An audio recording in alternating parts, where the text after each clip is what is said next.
I really mean it with all my heart. Let me tell you a little about Vidya. And we will discover the person behind the choices that we know during the conversation.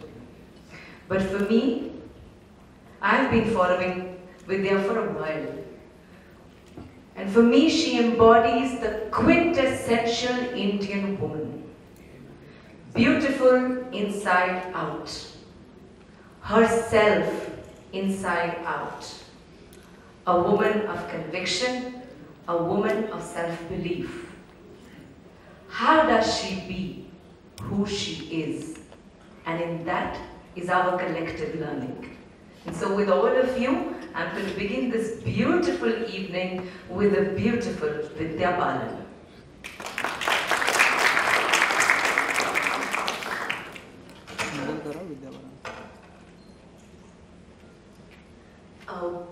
Vidya, I'll start with, can you hear me? Maybe I can have a little bit of more voice, yeah? To start with, I love your name. I think it's a very sacred name. And as children, for those of you who are from abroad, Vidya is a name every Indian child knows and has a very sacred relationship with it. So can you talk a little for our delegates from abroad, a little about what Vidya in Indian thought means, and we have goddesses dedicated to it. Firstly, good evening everyone, and thank you Harbeen for that wonderfully generous introduction. I'm going back with an inflated head for sure. Maybe I'll need 2 seats. But it feels great to be here, and I know you all have had some very invigorating sessions, so I do hope this is an entertaining one. You know, growing up, I didn't quite like my name, Vidya, because I thought it was very old-fashioned. Every second Tangram girl was named Vidya. So I was like, you know, there's nothing unique about it. My sister was named Priya. I thought it had, you know, something to it, even though it was common. But I was like, Vidya is so bland. And I remember one time my principal in school, you know, I was doing some masti in class, and she said, please stand up, do you know what your name means? And I said, yeah, knowledge. She said, and I see you're completely devoid of it. And, you know, I still remember that. At that time in school, I wasn't offended, I just felt like giggling. As I do even today. But yeah, I think it was much later that I began to appreciate the name that my parents had given me, and I just grew to like it. I think it has to do with one man I had a crush on telling me that, you know, Vidya is such an old world name and you've got an old world charm, and suddenly the name became very cool. So I think, yeah, but Vidya typically means knowledge, and knowledge of, I guess knowledge just encompasses everything, knowledge about everything. Does it mean the all-knowing? Maybe. No, not kidding. So your journey into films, there's quite a miraculous story of how from television you came to the cine world. But it's always where you wanted to be. So you had this dream and you were pursuing it, yet there were obstacles galore in your path. And there was self-doubt, and there was, I don't know how family responded. You went through a phase before you hit the right note with Parinita. Do you want to talk a little about that phase, a little about the self-doubt, which all of us go through in the pursuit of our dreams, and yet persistence pays. So to go back a little with that inspiration, do you want to just touch a little upon that? I just want to say that self-doubt assails you throughout life is something that I've come to understand. I don't think you're able to extricate it from your being completely ever, and which is fine, you know, but knowing that, you know, everyone doubts themselves gives you some sort of assurance. But at that time, when I was going through my period of so-called struggle. I just completed my BA from St. Xavier's College in Mumbai, and I was wanting to become an actor. I was doing ad films. I'd done about 90 odd ad films, and you know, I remember Anurag Basu, the director of films like Barfi, and now he's making a film called Jaga Jasoos. He called me, he was doing some television work, and he said, you know, I've got the lead role for you. You know, you have to do this. You're going to rule television. And I turned around and I said, I don't want to do television, I want to do cinema, because cinema is for posterity. And he said, Har koi Shah Rukh Khan nahi banta. And he said it very sweetly, but I said, हाँ, पर कोशिश तो करूँगी. And that's exactly what I was doing. I was just following my heart. My family, we come from a complete non-film background. So we had no idea of what struggle meant. We only went by the, you know, perception of cinema being the big bad world where there are wolves waiting to eat you. So my parents were obviously worried. But you know, I just kept telling them that this is all I want to do, just one film, and I'll quit. So, but that one film was just now getting made. I got signed for a Malayalam film, which midway got shelved. So suddenly, I had one more film to do, because I had said one complete film, right? And actually, though I'm laughing about it now, there were about 3 incomplete films that I was part of. And then, because the word spread about this, I got labeled Jinx. So I got thrown out of a whole lot of films after that. And now my parents began to hope that I'd get that one film that would get completed. So I think it's just, you know, how parents want the best for their children. So they kept hoping, and suddenly, you know, I was doing another ad film. I was doing a music video for Euphoria, the band, and where I met Pradeep Sarkar, who made Parinita with me later. And on the first day of the shoot, he said, "Hey, ladki, tere saath film banaunga." And I said, "Kitne aaye, kitne gaye? Ye film banayenge." And we had shot through the night, you know, and it was grueling, the first day itself. So I thought he was just saying that to, because he had another 4 days to go through. So I thought, aise keh rahe man rakhne ke liye. But he actually kept up his promise.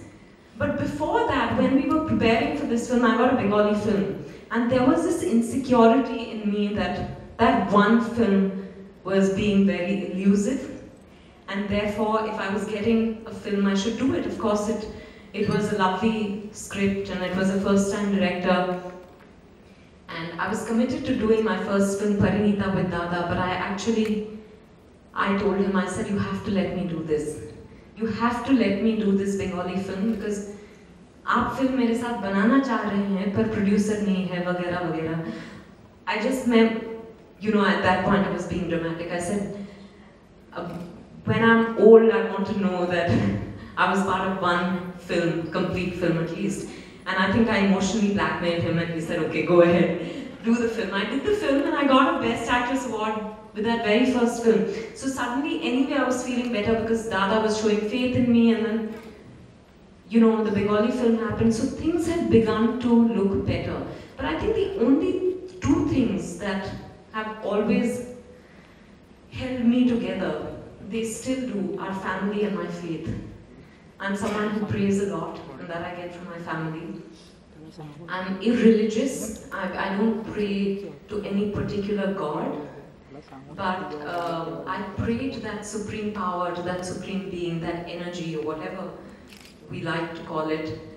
And I'm an eternal optimist, so I know that if the sun goes down, it has to come up. So I keep waiting until the sun rises. And it does. Sorry, I tend to talk a lot, Harbeen. You can ask me one question and I can go on for the entire evening. That's the whole point. That's the whole point. So, I think you're Destiny's child. you, Parinita, suddenly everybody took notice of a powerhouse of an actor that you are. There's an electricity on the screen that I find when you are there. Actually, don't look out for the main actors there. I look at you. And there's a I love you for that. and there is, well, you've carried movies on your shoulders. Just you, without a male lead. That's the first one, really. She has changed the narrative in Indian cinema. There are actually now movies made for women in the lead roles, and the word leading lady actually means the leading lady now. It's not just the woman with the hero. And that's because of Vidya. Because Vidya chose certain roles, and she came to choosing those roles because of destiny, as I was saying. There were moments, and we'll talk about that now. There are movies like Kahani, where we see the Vidya as we know today, and the Vidya that we know we will continue to see in the future. And then there is Vidya in certain other movies where you sort of try to... I can name them for you. Yes, please. Where people probably told you that, okay, that's enough, this role of conviction and courage is good enough for one movie, but that's not what the norm in the film industry is, and you have to conform, and you have to do the thing that everybody does. You've got to work through the formula, and you've got to have the blow-dried hair, the size 0 figure, and the clothes for dance or whatever. And how did that confuse you? And how did that take you into, from your conviction to confusion, and then big confusion, and back to clarity, and back to conviction? And what was that process? Oh my God, I never thought about it like this, but you've actually broken it down so well. I do think that I came into the industry being a very self-assured girl, like I told you. I didn't think I was lacking in anything. I thought I was the best actress ever born. Really. And Parinita kind of convinced me that I was right. You know, everyone was praising me, and I was receiving a whole lot of Best Debut awards, and for someone who wanted just one complete film, it was a big deal. The honeymoon period continued for a few more films, and then slowly but surely the criticism began to happen, and I wasn't used to it. I had thought that everyone was in love with me forever. Does that sound like marriage? No, but suddenly I began to get criticized, and there came a stage where, everything I did or didn't do was being criticized. So I was completely confused. Of course, there was a whole lot about the clothes I was wearing, about how, what body size I was. It was all being discussed on national television daily. And, I used to, of course, sarcastically tell myself that, well, you're so important that these things are being discussed on national television. But deep down, this girl who was, I've always been, I was a fat child. But I never looked at myself as anything but beautiful, because that's how, at home, even within my extended family or friends or whatever, no one ever told me, no one criticized me. Sometimes they would tease me, but there was never criticism for it. And suddenly, therefore, I was questioning my very being, and you've just become an actress, you're being called sexy, and you're being called desirable, and you're getting attention from so many people, and suddenly you feel like all of that is being taken back. The only thing, thankfully, that people didn't find fault with were my performances. So at that stage when, my pairing with a certain actor, or my choices of films, or my clothes, or my way, everything was being discussed threadbare. I spent a lot of time at home with my family. I think more than ever, I've always been a very family-oriented person, but I think more than ever I began to, there came in a transparency into the relationship with my parents, where I began to express and share with them exactly how I was feeling. My sister and brother-in-law are very strong influences in my life too. And I would just keep telling them all that I was going through, and some in substance of what they said to me was like, talent can't be hired. You can hire stylists, you can hire physical trainers, you can hire a good nutritionist. So no one is questioning your talent, so you're in a very good space. And what are you here to do? Act. So go ahead and act. Everything else can be taken care of from the outside. And suddenly that made a lot of sense, It took a lot of introspection, like I said, and I went back to wearing what I liked wearing the most, which is a sari. Because when I came into the industry, people told me that, you can't be wearing a sari, you're so young. What are people going to think, that you're traditional or you're conservative, or it's just older to wear a sari. So I had begun to get influenced by all these things that were being told to me. And, but when I was going through this time of self-talk, I somewhere told myself that, I can never make each one of you in the room happy. Someone, at some point, will find some fault with me. And which is only fair where there is more than one person in a room. That is bound to happen. There are bound to be differences. So, how do I make sure that there is one person on my side always? I said that I can't make sure anyone but me is on my side always. And that's what I decided to do. So whatever happens, I look at myself in the mirror and I say, how can this get any better, instead of saying, how can it get any worse? So I think that's what it is. So, again, I'll come to the moment of the self-belief when it developed. And you had these fantastic movies, For the dirty picture, I must tell you, in a world where competition is so high, like Vidya said, she decided to focus on her talent, and then rest everything had to follow according to the story. So one movie, The Dirty Picture, which was made on the story of a real actress from the South who became in her times the big sex symbol, which was a huge disruption, at that time, in the cinema of that time. So Vidya was playing the role of this actress, and she actually put on like 12 kilos for that. Which wasn't difficult at all for me. Not for me. So a lot was made of it, and I'd say, yeah, I had to eat a lot, but I was kidding. And then Ishqiya. I think of Ishqiya before. So I'm just going on those movies where we see the new Vidya, who had conviction and who was picking scripts, or directors were writing those scripts, seeing that new focus on talent. Maybe you can tell us a bit about that. But Ishqiya, we saw a no makeup look, which was absolutely something. I don't know how much courage that took again to go on screen without makeup.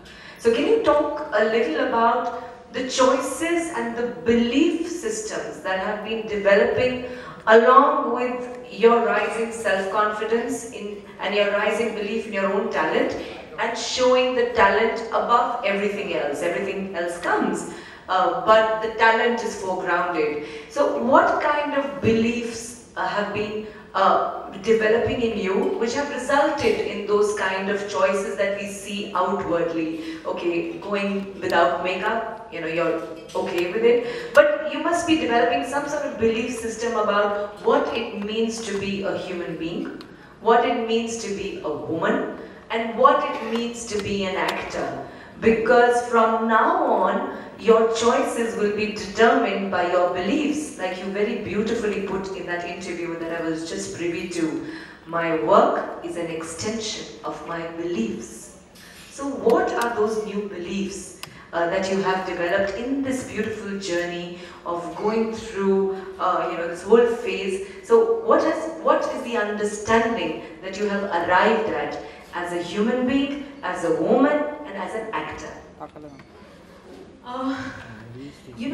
think the beliefs did not develop over time while we learn and grow every single day, and on a film set the growth, I think, and the learning is that much more accelerated because you're living two parallel realities at the same time. I do think that the beliefs were there. At that time, I somehow developed the courage to follow my beliefs. So my choices were reflective of my beliefs. I think, and what were those beliefs? That an actor is someone, primarily, I think this is what I arrived at, that, you know, an actor is someone who lives different people's lives on screen. And no two people are the same. So whatever that difference means, sometimes it's in a mannerism, sometimes it's in the physicality of a character, sometimes it's in the voice. So whatever it takes to bring about that difference, I will do. So sometimes it's no makeup, sometimes it's putting on weight. Those really are things that, you know, the script drives you. But those characters were written probably keeping an actor like you in mind. A lot of times I was told that, but you know, everyone tells you that, so you don't. Not really, because those are new kind of roles, very strong female protagonist roles. So, you know, they must be knowing this about you to have kind of... No, I'd like, as much as I'd like to believe that, I do think that, you know, Ishqiya, for example, was a script that had been written before, but had been put on the back burner, apparently. And then, I don't know, I hadn't even done any work for them to come to me with this film. But suddenly they came to me, they had gone to a few other actresses with the film, I believe. But when they came to me, I grabbed it with both hands, because what I found extremely interesting was that this woman, who from the appearance, she seems like a simple, you said no makeup look, you know, one, she was oozing sexuality, she was unapologetic about it, and secondly, therefore, she was secondly, she was extremely manipulative and you couldn't smell it. You know, I think that was very exciting for me, because normally when you see a femme fatale, you imagine the person to be, we have stereotypes, so Western, cigarette in hand, maybe alcohol in the other. I don't know, there are stereotypes that we adhere to, but this was really breaking down the stereotypes. So I found that, and it was, I think because there are all kinds of people. So does that excite you, breaking down the stereotype? Yeah, is it something that challenges you, attracts you, and draws out something within you that, you know, I think you love so. to discover? I think as a person, as a woman, you see different kinds of people around you all the time. I know that there are people like the woman I played in Ishqiya, whose name was Krishna. I know there are people like that.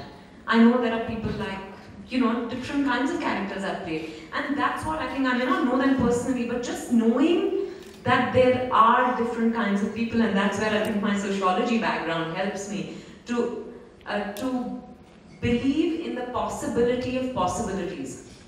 You know, to believe that this is possible, but this is also possible. So this may not be true in my part of the world or in my world, but maybe that's true in your world. I think that's what spurs me as an actor. What about the environment that you're in? Evidently, it's a different environment, right? And you stand out as somebody who's unique, who's unconventional in her choices, who's who she is, who is her own person, and for whom there's a very thin line between the actor and the person. This sort of... That's where the actor in me comes in. Yeah, that's making very, you feel like there's no difference. It's very contiguous, but No, I'm kidding. Yeah, sure. But you know, the environment that you are, what do you feel about the environment? You're a very deep person. There's an honesty in you. You are searching for honesty. You're striving to live with that integrity of being one person. But is that so in the fraternity? You hear all sorts of things about the industry as such. Do you find people like you? Do you have friends in the industry who resonate with your kind of being? Or do you think it's a different world and you've got a little oasis in the middle of the desert and that's who you are? How do you feel about it? You know, finally, the industry is part of society, so they're the same people that are inhabiting the industry. So it's just that insecurities ride really high within the industry and we're less able to conceal it. I think it gets written about, it gets captured on camera, so that really is a difference. But I think there are all kinds of people. There are, you know, there are misconceptions or perceptions about actresses not having an opinion, not being well-read, not being articulate. And I think I've seen all of that change. I think a lot of times actresses are expected to dumb themselves down, you know, to fit into the system. It's convenient for everyone to let the status quo continue. But you know, the truth is that I'm, as much as, you know, it's flattering for me to say you're an exception, there are, I think, each one of us who's an exception has actually gone ahead and done something different or worthwhile. So obviously you've now figured out what kind of movies you want to do, the kind of self-belief and belief systems that you have that informs the kind of scripts that you choose, the roles that you pick. And not just that, in the causes that you espouse. For instance, you are the brand ambassador for this whole sanitation movement in the villages, and like we were talking about India in the morning, that a lot of people and women, they have no access to toilets and they have to go out and defecate in the open, in the fields. So Vidya is a brand ambassador for sanitation and also espouses the cause. There is a beautiful advertisement that she does, and I must share this with you. It's happened very recently. So she does an advertisement where she's seen telling a village girl that you know, you have to ask your in-laws whether they have a toilet in their houses or not. And if they don't have it, well, refuse to get married and, you know, ask for it. It's your right to ask for a toilet in the house where you are going to get married. And so there's a whole narrative, you know, story to it. And recently, a couple of days back, there's actually a girl in a village who, inspired by what Vidya says on that advertisement, has actually called off a marriage. Because she asked the groom, I mean, she figured out that they didn't have a toilet. So she said no to the marriage. So you did at least about 100 advertisements before, at the start of your career. Those were perhaps the entertainment matrix. They were like, okay, there's a product, whatever it is, that's fine. Some, you know, soap, oil, whatever. But now, as I said, because of a highly developed and a vocal, you know, crystallized belief system, it informs your choices and you take up things that have a meaning. Also, you might be doing other things, but you know, go towards things. And you see this sort of social change happening because of that. What do you think is the next step for Vidya? We know in the movies, you will continue to do movies that you know, call out the actor in you and the unconventional Vidya, and we'll continue to see that. But do we also see a reinvention of Vidya as an agent of change in society? And does that double role inspire you? And do you want to do more of it? And do we see that happening a lot more of in the future, not just on television, but maybe at the grassroots in real life as well? You know, I think I'm an actor first, and my focus will always be that. That also gives me the reach so that I can give people a message. So therefore, I was in Garhwal doing a trek last weekend, and I was walking up. There was just this couple walking down from the mountain, and suddenly they go a little ahead and they stop and they say, "Aap शौचालय वाले विज्ञापन में है ना?" And I said, "Arey wow, you know, they don't recognize me from my films, but they recognize me from that campaign."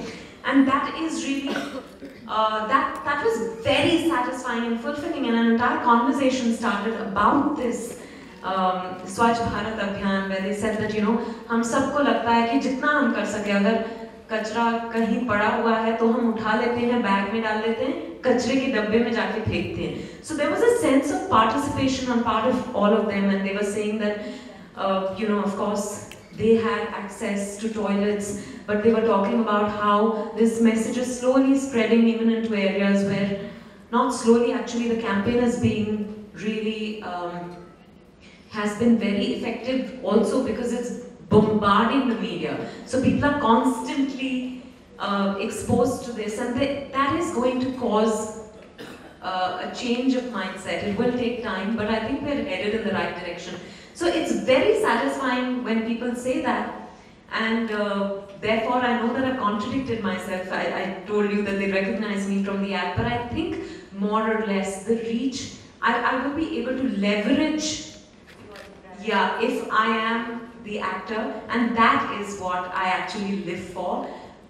If therefore that gives me the opportunity to do something more meaningful and larger, it's great. Sanitation is something I feel very strongly about. And you heard me, I was telling someone that I was in Banaras. I go to Banaras once a year to a little village, to different villages, in 2.5 hours from Banaras actually, where we've started this education campaign, which is called Chote Kadam Pragati Ki Or. And you know, on one of my first visits there, we reached the village. I finished my duties and we were on the way back, and I said, listen, I need to use the loo. And they said, यहाँ तो कुछ नहीं है. तो ऐसा कुछ नहीं है मतलब कहीं तो bathroom होगी ना? So they said, नहीं नहीं आप खेत में चले जाइए. I said, खेत में? You know, you're shocked because we all have a certain perception of development and progress being very holistic, and we think that seeing those buildings around us and seeing the metros and seeing all of that is your reality. I'm talking about 5 years ago. And that was really shocking for me. I said, नहीं मैं थोड़ी देर बाद कहाँ पे शौचालय है? So they said, अभी बनारस पहुँचने तक कुछ नहीं है. So I said, okay, then I had to actually use the fields. And you know, I kept thinking of contaminating the fields. I was worried about people who would get a sneak peek, and it was embarrassing. It was in a way, I felt like it was a loss of dignity. And if I felt that in one instance, I keep thinking of those people who have to do it, women who have to go before sunrise to, you know, for whatever they need to do, to the fields before anyone wakes up. That, and at around that time was when Mr. Jairam Ramesh asked me if I'd be brand ambassador for sanitation, and I said, what does it entail? And he said, this is what it does, and I was more than happy to do it. And what's fantastic is that those ads were being shown and all of that. Then the Swachh Bharat Abhiyan started. And suddenly the entire country is singing the anthem of Swachh Bharat.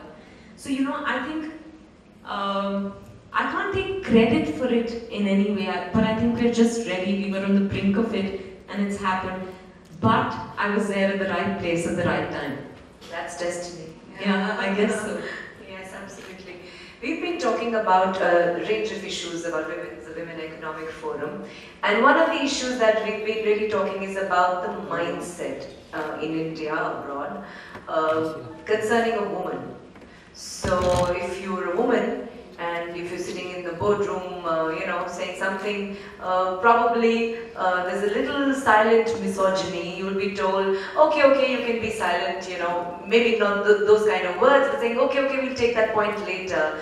If a woman driver is on the street, oh God, you know, it has to be a woman driver because she took the wrong turn or gave the wrong indicator. There's stereotypes in the mind about women, which shows a certain mindset about women. We also come from a culture that also values feminine energy very highly. At the same time, we see this little contradiction daily in society. What do you think can be done to sort of correct this imbalance or address this imbalance, given the fact that in our regular movies, I'm not talking about the ones that you do, which are again stories, but there is nothing done to sort of address this aspect. On the contrary, there is a little chauvinism there, there's a little patriarchy there, and women play sort of two-dimensional roles, and things are done to sort of create the idea that you can play with the woman. It's okay if she says no, it doesn't really mean no. And you see, I'm not blaming Bollywood for it, no way. There is, you know, I'm not blaming our cinema. I love our cinema, I love our movies, I love our music, everything about that. But, you know, since you are from that world, and, you know, and we see a sort of, you know, that sort of a mindset problem in the streets where there's something like eve teasing. A girl is walking on the street and somebody will just come and grope her thinking she's public property or private property or whatever. She can't, you know, it's 8 o'clock, she's at night, and everybody will blame her if she gets touched or molested or raped and say, why were you out at 8 o'clock at night? It's silly of you, you asked for it. You know, there are all these kind of mindsets which are not really, you know, kind of working towards even recognizing the woman as a subject, as an entity who has a right to her own body, who has a right to her own life, who has a right to her own choices. So being in India, you'll get all of that. What do you think? I don't know, we've been looking for answers here. What do you think women can do themselves to elicit a change in the mindset? Of course, one woman at a time, I guess, and then the collective self as we have, with women connected from all over the world, being there for each other, at least getting the respect and love from each other, that's a good start. But what do you think can really begin to happen for this change in mindset to occur at the larger society level? I think that change in mindset does not happen overnight. It happens over time, and that is therefore, you know, manifesting at this point more than before. And I think as we go on, you'll see more and more women who become aware of the fact that they have the first right to themselves. They have the right to their bodies, their minds, their choices, their everything, you know.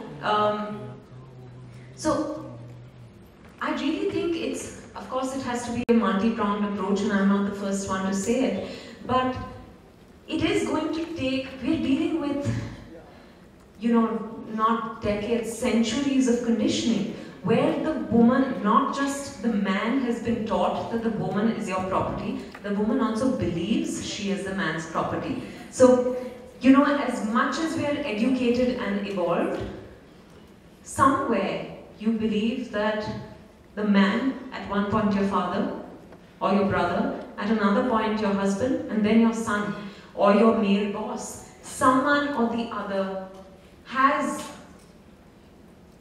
that right over you. Therefore, intentionally, unintentionally, you give up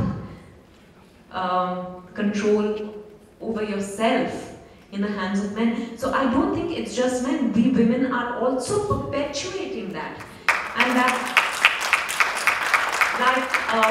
I find it most amazing when, you know, women wear, powerful women wear slightly plunging necklines, and then there are other women who snigger and say, no wonder she's gotten to the top.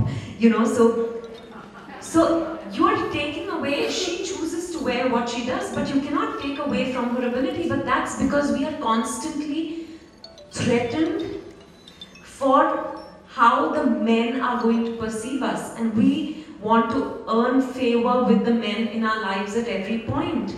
So, because we derive our identity from them. We derive our identity either from the people we're related to or through association. So I think because we're vying for that attention, that male attention, because that's where the identity comes from, we are constantly insecure even with each other. So when you talk about a sisterhood, here it might be easier for us to acknowledge that because we're a little more educated and we believe we're evolved. But for you know, a lot of women who are not going out, who are not financially dependent, who are dependent on the men in their lives, I think how the men in the house perceive you, and therefore that Sasvahu stories which have been going on forever, and all that comes from a certain need to be relevant to the men in your lives. I think that's conditioning that's going to take forever to break down. But I guess we're all aware, there's awareness, and not just through education, but I'm not a social media fan, but I will admit that I feel that today social media has, and the internet actually has really reached where most people haven't been able to, the nooks and crannies, and slowly people are becoming aware of a world different from their own, a world where it is possible for you to just be who you are and to have respect and to live your life the way you want to. So I think the change is underway, and it will be for a while before it's an equal world. I don't know if that's possible. Oh, yes. Maybe we'll be, maybe then the other, the reverse struggle will begin. That was a very, very insightful and a sensitive view of the whole thing, and very perceptive. So I think that's really a new way to look at it. You got married, right? And in the industry, you have this thing. The moment the actress gets married, her career is finished. She's not going to get films, she's not going to be asked. But it hasn't happened for you again. You're reversing every bit of the formula every time. So, why is it different for you? No, I think it has been actually, if you look at yesteryear actresses from Nutan to Sharmila Tagore, there have been a lot of actresses who were married and had very successful careers. Something changed in between, of course. But now, again, we've had Kajol, someone who's done films even after she got married. Aishwarya is doing a film. Now, Kareena is still working, I'm working. So, I think, the thing is that I will admit that my past 3 films have not worked, and that thought did cross my mind. I said, has marriage impacted? Because it's conditioning that I'm also dealing with, and I said, is it really that? Maybe it's just, it took me some time to think that there was something in those films that did not resonate with audiences, and I did not need to personalize it, something that women do very easily all the time. We like to take all the blame, never the credit. But I think it's to do with whether it's a good film or not, and a good film works, period. And sometimes, there are variables, there are multiple variables that contribute to a film success. So I'm very hopeful that Hamari Adhuri Kahani will prove that married actresses work in the box office. Do you want to share a little about that story? On that note, it's a very interesting story, and which borders, which is about being woman and having to deal with choices, and about the reality of married life and the reality of power equations in marriage. You want to talk a little about that? It's actually what I just spoke about. It's about a marriage where this man thinks his wife is his property. He doesn't treat her like a human being at all. She's just his wife, and beyond that, she has no identity or reason to be. I think at some point she doesn't even know she has a choice out of that. She's a very traditional woman, but she meets this man who makes her realize that inside her there is this person who's alive, there is this woman, and suddenly she begins to realize that, I'm not just his wife, I'm also a person. I think, and therefore it's not your typical extramarital affair story. It is a film which says love is love when it liberates, not when it possesses. So, but it is primarily a love story. This, I think, would be the large takeaway. Yeah. Okay, so we're going to take a few questions from the audience here. Who has a question? Rita from Kuwait. Hi.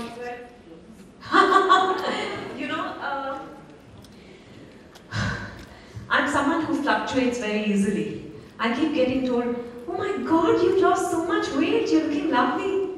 You put on weight, na? All the time, every time I step out, and I find it, you know, I've begun to switch off when someone talks about my weight or my body. For me, because really I am, yes, I did lose those 12 kgs, but the point is that whether or not it was around a film, my weight has always been the subject of discussion. So I just get very tired. Maybe it's just time I began to throw my weight around. Maybe I don't do it enough. But weight or no weight, I've come to love my body just the way it is. Thank you. I meant excess weight or no excess weight, not weight or no weight. Yes, that's Shalini Piraman. Hi Vidya. Hi. I wanted to ask you, you've done different kinds of roles and very serious roles also. Is there any one particular dream role that you're yet waiting for which hasn't come your way? Not really, you know. As in, I've never had. I've never thought that, oh my God, I hope I get to play a character like this. And I've always been surprised, therefore, when someone came to me with an Ishqiya or a No One Killed Jessica or a dirty picture. It's different every time. So I think the writers have great imaginations and they work better than my dreams do. So I'm just going to leave it to them and hope they surprise me time and again. So you're satisfied, fully accomplished? I think fully accomplished, I wouldn't say. There's a lifetime ahead for accomplishment. But yes, I've definitely done more than I set out to. I think the universe is kind. All the best. Thank you. Yes, that is Diwaliya. Her name is named after Diwali. So her name is Diwaliya. She's from France and she lives in Los Angeles. And she has an incredible story. She jumped off a cliff, because she wanted to fly, and she then couldn't fly. And then she was actually paralyzed for 3 years. And then she's here with us right now and traveling all over the world, bearing testimony to the fact that miracles happen. Well, thank you, but it was not about me. I just thank you very much for me. Thank you. I just wanted to say I've never heard of you before. I live in Hollywood.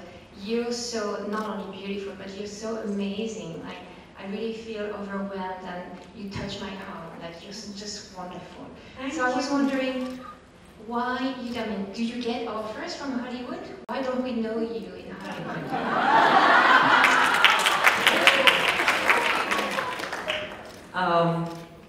You know, George Clooney wanted to marry me. You should have said yes. In my dreams. No, I'm kidding. No, I haven't got any offers from Hollywood, very honestly. And I'm very happy with the work I'm doing here, but I am a greedy actor. If there are good offers, I'm willing to go anywhere in the world. But I don't know why there haven't been any offers yet. Okay, so we need to change that. So we started already with the social media. I'm sure that my publicist, Denise O'Brien, also started to tweet. And yes. Oh! Hi! So we're already tweeting about you, Facebooking, all about Lovely, thank you. And you're my best friend from today. Thank you. Thank you. Who has a question? Yes. That is Kay Rigger from Manila, Philippines. Hi, good evening. Good evening. This is Women Economic Forum. This is basically about women. I haven't heard it during the last sessions, but I want to ask now. Very passionate question, but to you, how do you define a real woman? Wow. I probably give my own definition later, but I want to hear you first. No, I think a real woman. Yeah, for you.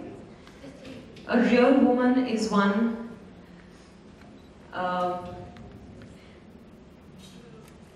who realizes that she has the power to create and to change like no one else. I don't know. And I don't mean by create just procreate, but just create. Very powerful. A question? Ma'am, I'm Jovito Tumelo. I represent the media here in Goa. Hi. Good evening, ma'am. I would like to ask you, a lot of the conversation today has been about the beauty of actresses, right? The external beauty. But what you present for us here is not only beauty, but I think so a wonderful personality. I mean, thank you. The things that you tell us through this conversation and the way you portray roles in films. I mean, there's a lot more depth that goes into it. And I don't know. I see a lot of lyricism there. Wonderful. I know you're inspired. Yes, I don't know, I'd just say I'd like to congratulate you. And if there is anything that you could tell us, what is the source to keep such a happy, bubbly personality? That's a good question. That's a good question. Thank you. Firstly, I think, beauty is as beauty does. So I've never really focused too much on, I don't know, I don't necessarily appreciate just the standards of, the ideal standards of beauty that are prescribed. I think I've been just, and you see people around you. I've grown up watching people, seeing people around me all my life who were absolutely, which is, no makeup, but they sparkled, they didn't pay that much attention to their appearance. Today there's too much focus on appearance. Not just how you're turned out, what you say, how you say it, we're all constantly on tenterhooks. But again, like I was telling you that many years ago, I just liberated myself from that. I said, I can't make sure that everyone's going to like me and forever. So let me just be myself and let me be my biggest, I don't know what you call it, source, fan, supporter, strength. And that's how it's been. Not that I don't flounder, not that I don't, I do go through a lot of self-doubt. But I think now, with experiences, that period of time that I take to bounce back is reduced. But I think it's just, and I am an eternal optimist, like I said, and that's what makes me smile. When someone smiles at me, I feel like everything in the world is okay. And when someone's not nice, I also am very sensitive. I just feel like saying, what is your problem? Why can't you just smile, But, I think it's just that the source is that faith that the world is a good place. And I don't mean to sound poetic or anything of that sort, but genuinely, I believe there's a lot of good. And it's for all of us to share in. Thank you. Thank you. Yes, that is Mr. Vijay Nayak, editor of Sakal from Delhi. I want to ask you about the role which is being played by the actors who have become politicians and they are representing Bollywood in the parliament. What do you think about them? I think,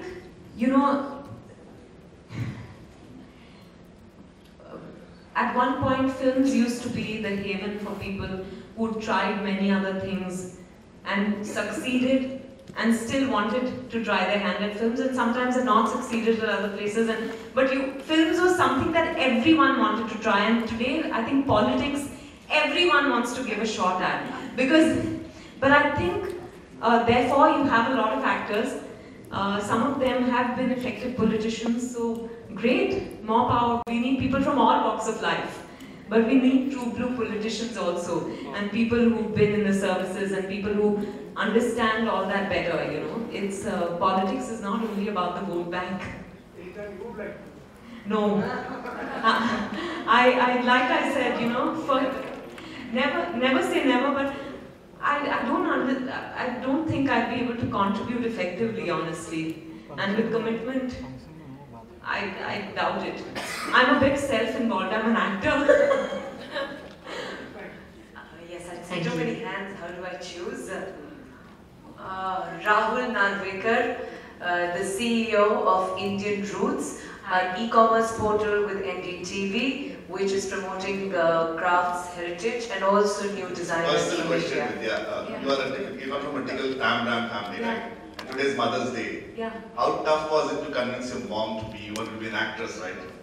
So Oh tell us my something God. about your mother and how tough was the conversation when you said, I want to be an actress in Bollywood. Are you you're not, you're I'm married not. at Maharashtrian, okay.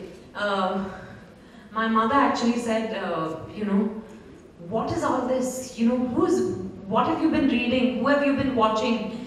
No South Indian girl ever becomes an actor. And I said, Hema Malini is South Indian. And I said, she's the biggest. She said, no, but from our family, education is the only thing. And, you know, if your grandfather was alive, he would have just beaten you to pulp. So I said, you know, but my father is very soft. She knew that he would never do that. And she, like I said, so initially there was shock. There was shock that a profession that none of us had ever thought of entering was, I was desirous of entering that profession. I was wanting to be an actor. And every South Indian is trained in music and dance, but not in drama. You know, music and dance, the association has always been, it's a part of our culture, but drama or acting is not given that darja. So, I understood where she was coming from, but having said that, over time, I think initially she would accompany me to shoots because she didn't know how it would be for me, whether someone would make a pass at me or what, but I remember she accompanied me on every single day of shoot on my first television serial, and she realized that there were lots of people like me or from backgrounds like I come from. So, and she realized that I was capable of taking care of myself, and she stopped coming with me on set. And at some point, like I told you, she was praying that that elusive film happens. So I think initially she was very, very averse to it, but then today she appreciates, or rather she's very proud of my work. Kiranji, I will second request you. You are with us. Please ask a question.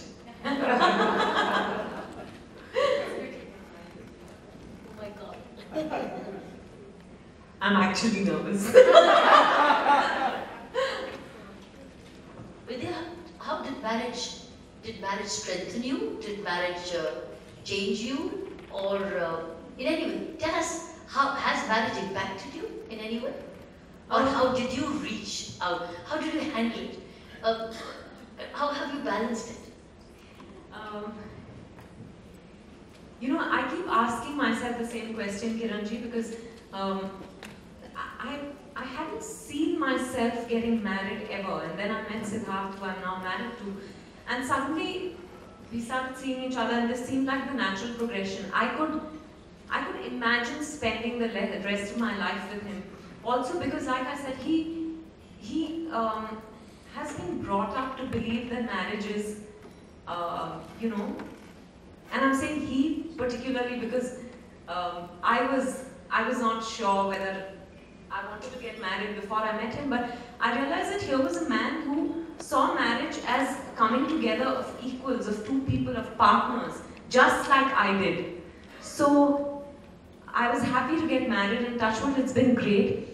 I will say that life does change after marriage. I can't really quantify or qualify exactly how things change, but I think initially, I remember after I got married, I wanted to take a break for a bit.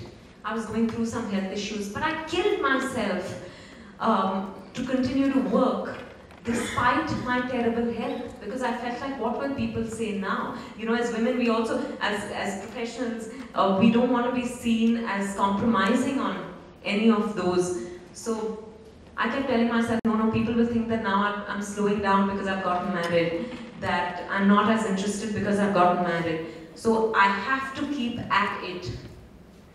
And I kept at it, and at the same time I was trying to do everything at home, and Siddharth told me, he said, you know, suddenly why have you become this other person? You were, you know, you've never been you don't have to be a homemaker.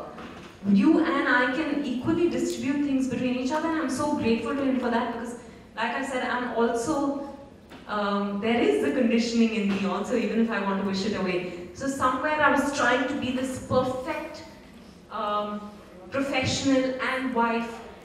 I think what's happened after 2 years of marriage, what began to happen is I let go. I said, let me just do what makes me happy. In the time that I'm free, if I want to, take complete charge of the house, I'll do that. In the time that I'm passionately involved in the film, I'm not going to be involved at home, and that's also absolutely okay. So, I think that's the big realization that has happened, that you don't have to be perfect. Somewhere I think we put this pressure on ourselves, and I did for a while, but now I've let go of that pressure. Is it being perfect or is it being all? I think you've said it just right. It's being all. It's being this and that, and you're trying,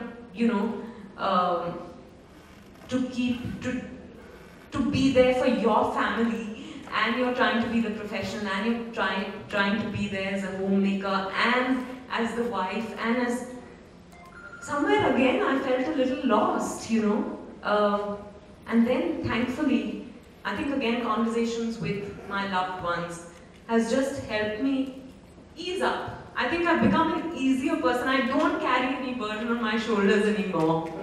Thank you.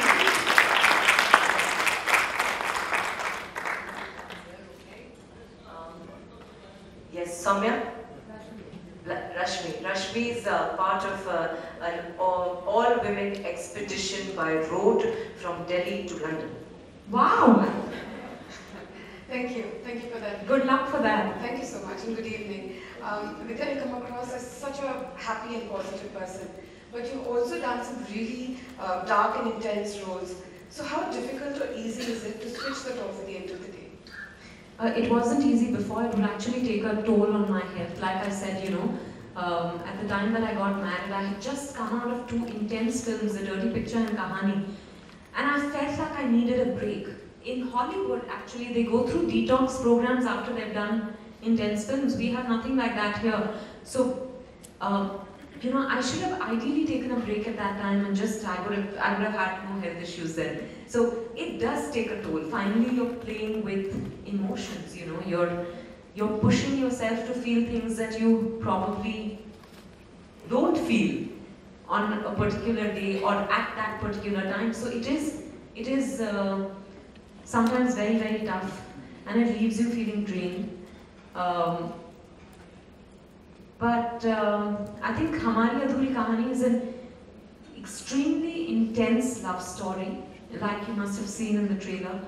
But this is the one film, I think it's been a coming of age in some way for me, because I just didn't come out feeling drained, and this is a first. I came out feeling I have a good day of shoot, and then I completely switch off. I think I've learned to do that over time. It's taken me 10 years. I complete 10 years in June. But it does take a toll, and you have to have you have to know how to unwind, which you learn only over time.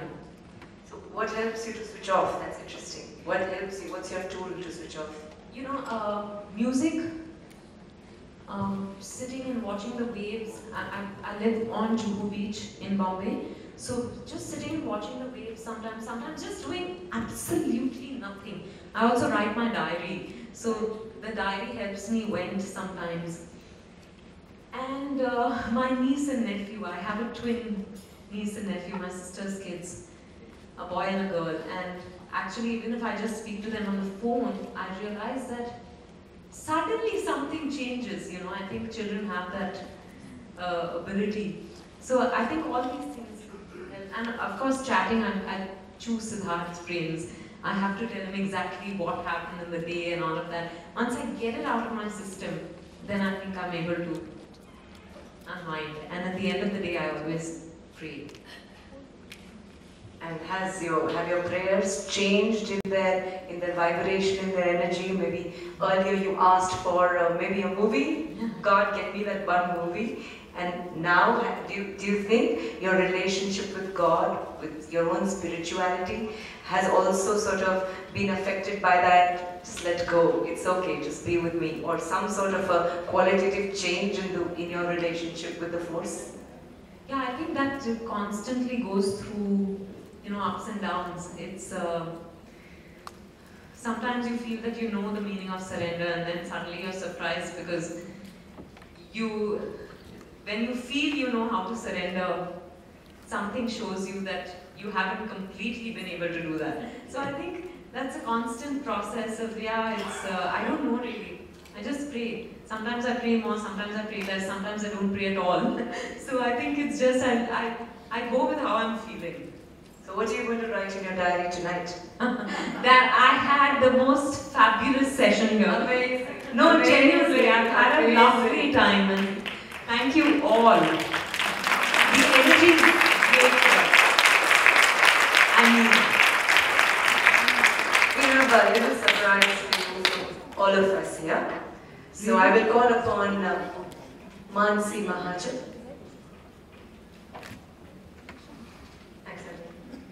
As a taboo breaker, an exceptionally talented Indian actress, you are an epitome of feminine power who represents quintessential womanhood in the Indian film industry.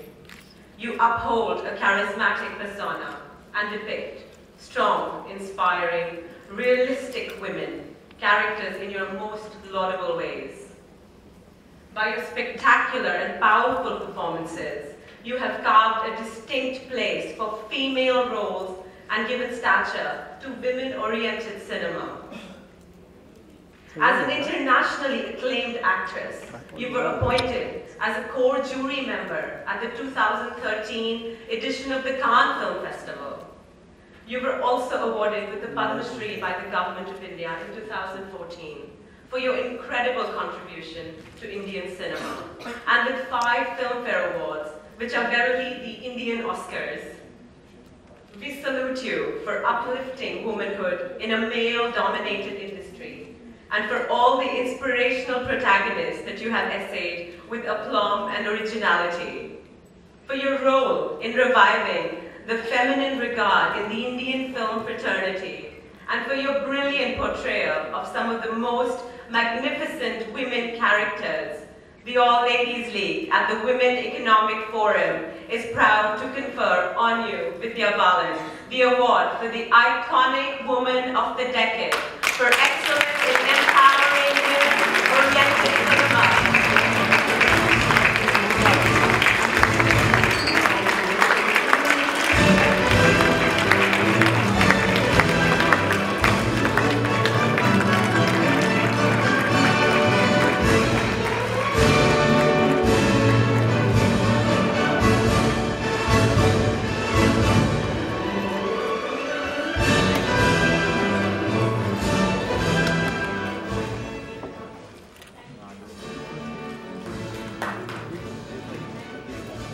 Ladies and gentlemen, we are very, very grateful to Vidya being here with us, coming all the way. As I said, she really deeply supports the cause of connecting women all over the world, and that's why she made it all the way to be here with all of you who are all on your way back tomorrow onwards, and to carry this very sweet memory and an inspiring and engaging session with one of the most fascinating women, not just of the Indian industry, but of India herself.